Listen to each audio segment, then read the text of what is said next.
Hey there, Danny here. Welcome to my ramblings. Benefit to waiting for a part for my car is I'm available for more videos. It's been a productive, unproductive day. I got some cleaning done, hung out with the dogs again, talked to a great friend of mine, and then I got to spend the time doing one of my all-time favorite things to do, and that is watch Christmas movies. That's my ultimate favorite. So I'm watching Christmas movies, and it pops in my head that I need to share some things with you. Now, we're preconditioned, and if you've watched my other videos, I talk several times about us being preconditioned. Our society has taught us that we need to think this way or that way. And it's wrong. Even if everybody is agreeing that that's how we need to think, it's still wrong. Let me explain, because this one is great. So I'm going to start by saying there are no mistakes or failures. None. And let me explain it. So, you're preconditioned to believe that you made a mistake or you failed at something, and you're supposed to feel bad about it. There's no such thing as mistakes or failure.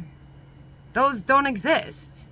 That's what society has convinced us, that we must look at them. But what you can't understand, and when you get on your walk with the man upstairs, you learn to realize that your mistakes and failures are not bad. They're not negative.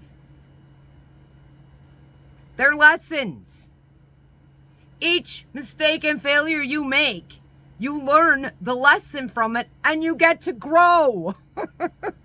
That's how you grow. That's how you find your true authentic self and love yourself.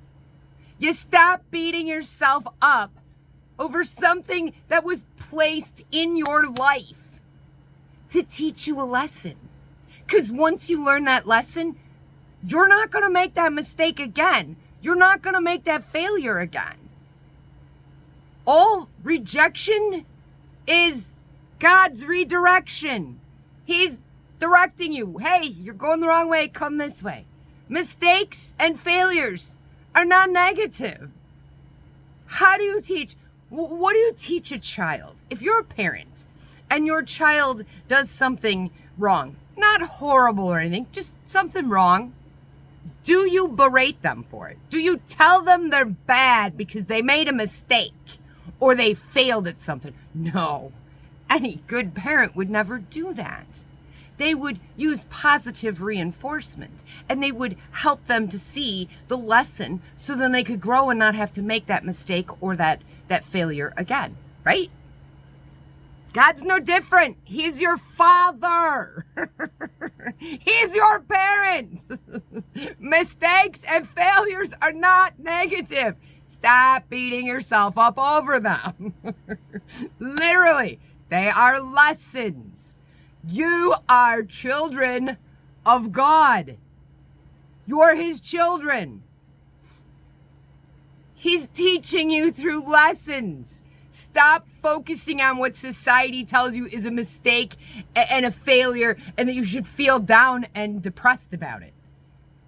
That is of the devil. It's keeping you distracted from where your purpose is, why you're walking this earth, why you are here. It's distracting you. There are no mistakes and there are no failures. There's just lessons to be learned so you can grow. Isn't that how we teach our children to grow? How do we lose this? How do we lose this and give this up when we become adults? Why do we lose this stuff? Because we get all hell-bent in the rat race and we've got to look better than the neighbors next door or the people next door, and I've got to be better than them. Who are you being better than? Who has defined what better is? A human being? A company which is run by a human being? I'm sorry. The only person that gets to say who's better than anything is the man upstairs. God, Jesus Christ. Anybody else is full of shit and they're trying to manipulate you. There are no mistakes and there are no failures. There are only lessons to be learned.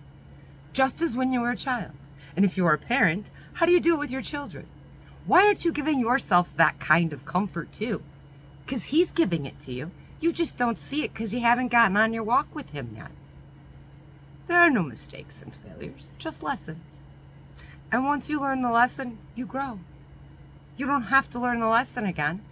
And sometimes some of us, and you look at my history, I mean, I'm 52 years old. I can tell you that I've repeated lessons over and over again because I was stuck in human thought, in flesh thought that I needed to feel bad about it. Once I learned to see it as a lesson, I could grow and move on and I didn't have to deal with it again. Come on, get on your walk with the man upstairs. There are no mistakes or failures. You would never treat your children that way. Not if you're a decent parent. Then why are you treating yourself that way? Because God's never going to treat you that way. As long as you're learning, but he's going to keep letting you fall until you learn the lesson. Isn't that why we let the babies, the toddlers that are learning to walk, isn't that why they fall? We help encourage them to get back up. What do you think he's doing for you? We're all preconditioned by society and greed and there are no mistakes and failures. There's lessons. Learn the lesson and you get to grow. You get to be closer to him. You get to understand that this is nothing. This is a process that we have to get through so we can get to eternal life, so we can get to heaven. This is all our walk to prove we deserve to be there. Are you walking as his child and learning and growing like he wants you to? If you're not, come on. Follow along. Reach out. I'll help you get there. It's a great place to be. Anyways, we're going to finish doing some cleaning tonight. And then, seeing as my part's not supposed to be here until Monday, tomorrow I think I'm going to start pulling out some carpeting. Anyways, we're going to go back to watching some, after I get done with some cleaning, we're going to go back to watching some Christmas movies because they are my favorite. Anyways, I just wanted to share that little tidbit with you. Anything else pops up in my head, I'll be back. I got a couple of days of no work. I guess that's the positive of the situation that I'm stuck in, right? At least I can come on here and give you tidbits of information that pop in my head. I don't have to wait until I get off work and take care of all the animals and feed myself and then come on here and tell you. I can now just pop on whenever I need to and share it with you. Always look for the positive. Anyways, guys, have a great night. I will see you in a day or two, maybe sooner. Anyways, love you. Bye.